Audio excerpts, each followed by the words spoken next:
कैसे हो मेरे भाई बंधु। आई होप आप सब बढ़िया होंगे और अपनी स्टडीज प्रॉपर तरीके से कर रहे होंगे। तो आज हमारा क्लास 11 का पहला चैप्टर का लास्ट लेक्चर है। Lecture number 9 the living world का। इसके अंदर आज हम कवर करेंगे लास्ट टॉपिक हमारा चैप्टर का, टेक्सोनॉमिकल हायरार्की। इसके बाद भी पहले हमारे चैप्टर्स हुआ करते थे टेक्सोनॉमिकल एड, वो आई थिंक डिलीटेड है इस 2 साल के साथ। प्रीवियस ईयर भी हम लोग का डिलीटेड था चैप्टर ये। तो इस बार भी ये टॉपिक जो था डिलीटेड हो गया है, बट हमारा जो पास जितने भी टॉपिक्स हैं वो सारे हम कवर करते चल रहे हैं। और आज हमारा लास्ट टॉपिक बचा है वो है टेक्सोनॉमिकल हायरार्की। अभी टेक्सोनॉमिकल हायरार्की है क्या?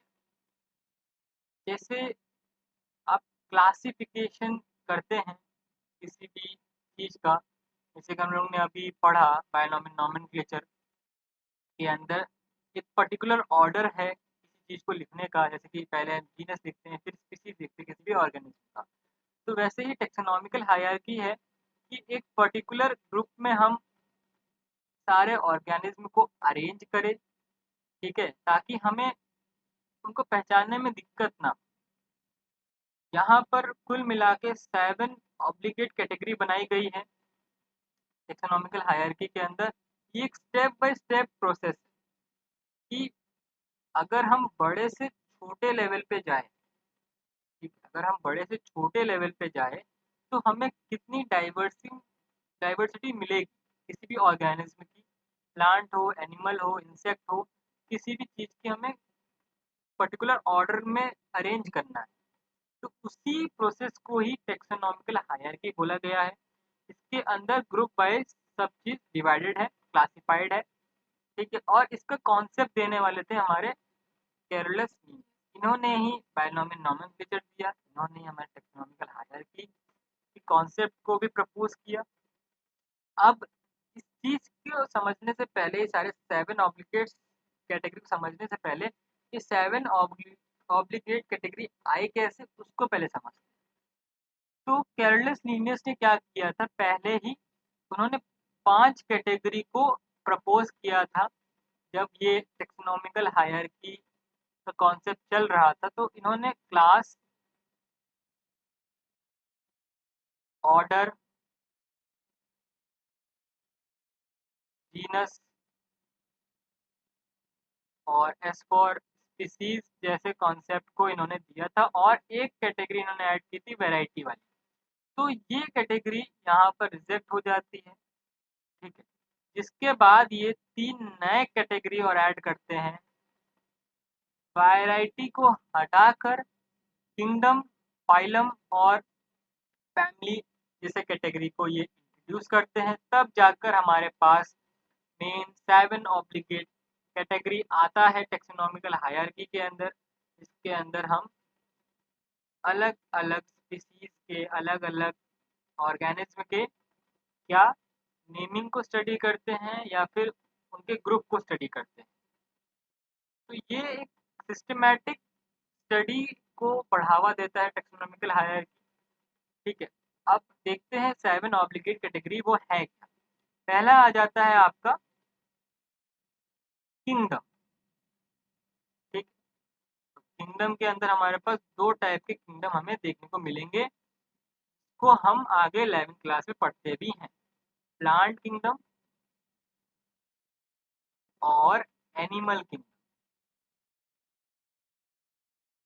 अब ये किंगडम शब्द बहुत ही बड़ा है, मतलब इन किंगडम के अंदर बहुत सारी वेराइटीज ऑफ ऑर्गेनिज्म देखने को मिलेगा, जिसको हम फर्दर क्लासिफाई करते हुए चलेंगे ताकि हम एक पर्टिकुलर ग्रुप मिल जाए। मान लीजिए कोई एक स्पीसीज है, तो वो पर्टिकुलर किंगडम का है।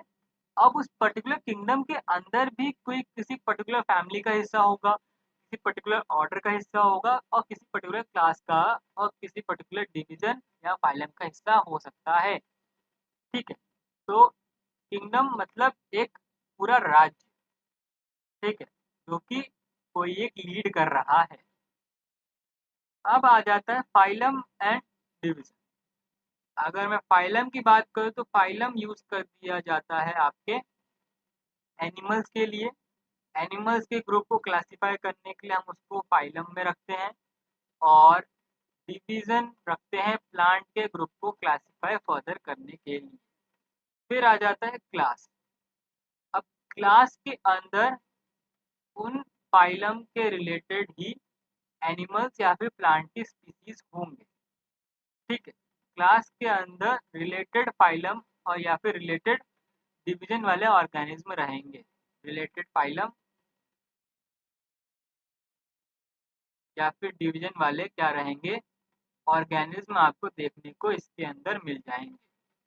अब क्लास के अंदर भी सब क्लास होते हैं, ठीक है, वहाँ पे हम ये डिस्कस नहीं कर रहे हैं। अगर एनिमल किंगडम जब पढ़ेंगे तो उसके अंदर हम देखेंगे, जब हम कॉर्डेट्स वाला जो भी फाइलम को डिस्कस करेंगे उसके अंदर भी उनके सब क्लासेस हैं। ठीक, फिर आता है हमारे पास ऑर्डर। ऑर्डर के अंदर रिलेटेड क्लास आपको मिल, ठीक है, ऑर्डर के अंदर ग्रुप ऑफ रिलेटेड क्लास मिल जाएगा फॉर अ पर्टिकुलर ऑर्गेनिज्म। फिर आ जाता है हमारे पास फैमिली। ठीक है, फैमिली के अंदर हमारे पास रिलेटेड ऑर्डर आ जाएगा। ठीक है, जैसे ऑर्डर के अंदर रिलेटेड क्लास के आपके ऑर्गेनिज्म देखने को मिलेंगे पर्टिकुलर।